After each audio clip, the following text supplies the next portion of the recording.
last survivor of the Nostromo. Signing off. First of all, screw you, Jeremy.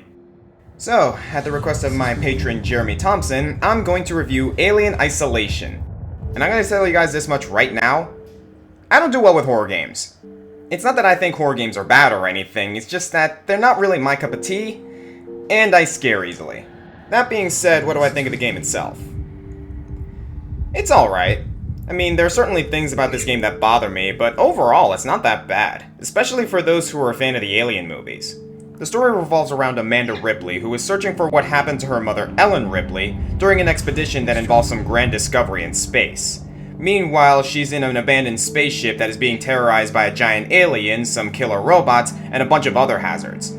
It's your standard survival horror game with a huge emphasis on stealth, and if I had to describe the experience in one word, it would be hopeless. Seriously guys, this game is Murphy's Law cranked up to 11. As soon as Amanda Ripley gets on the station, she has to deal with crazed survivors, crazed robots, and a crazy demonic alien trying to eat her alive and reproduce. This game doesn't just make you feel helpless, you are helpless. And it doesn't help the fact that this game, Alien Isolation, lives up to its name. You're pretty much alone for the entirety of the game, both metaphorically and literally.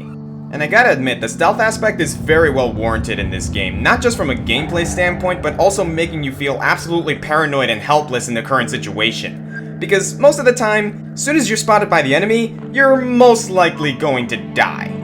Now, I mentioned before that watching the Alien movies before this will allow you to take a lot more out of this game, and I still hold true to that statement. I personally have never watched the Alien movies because my hesitation to watch or play anything horror also extends to movies.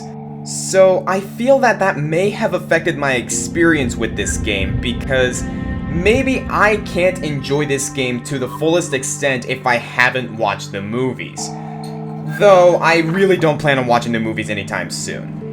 That being said, I'm going to look at this game from a purely objective standpoint. Visually, this game actually doesn't look half bad. A lot of the environments are actually really pretty to look at and nicely detailed.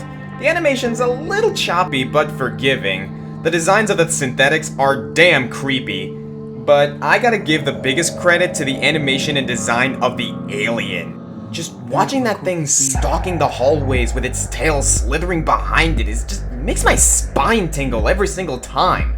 The game's also got some pretty decent sound design. The soundtrack itself I'm not too impressed by, to be honest, but the ambience and the voice acting is actually really good. Andrea Duck does a really good job portraying Amanda Ripley, and whoever voices synthetics, good job, because I officially hate those things. In terms of the ambience, it does a really good job just making you feel absolutely paranoid and scared at just hearing a pin drop. Seriously, I freeze in my chair anytime I hear that alien stalking about. But now we come to the thing I care the most about when it comes to a video game. The gameplay. As I said, this is survival horror, and it does a really good job of it. Despite getting a bunch of weapons like the revolver, the shotgun, and even a flamethrower, along with a bunch of crafting items that you can use to craft supplies, this game wants you to know that stealth is always the best way to go. This game also makes sure you don't go where you're not supposed to go by giving you certain items that you need to pass through certain obstacles. Kind of reminds me of Metroid in terms of the layout. And speaking of the layout, that leads into one of my biggest issues with this game, is that it doesn't do a really good job of telling you where you need to go. Despite you having access to a map that literally points you to your objective, the layout of this station is so convoluted that you're gonna end up going in the wrong direction more times than you can count. And that leads into my other problem with this game, is the save feature.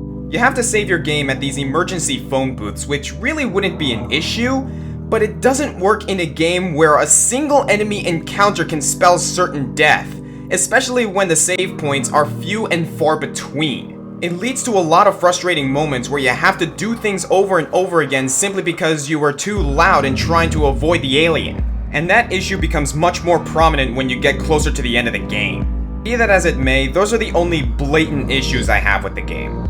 Did I enjoy myself? Relatively. Like I said, horror really isn't my cup of tea.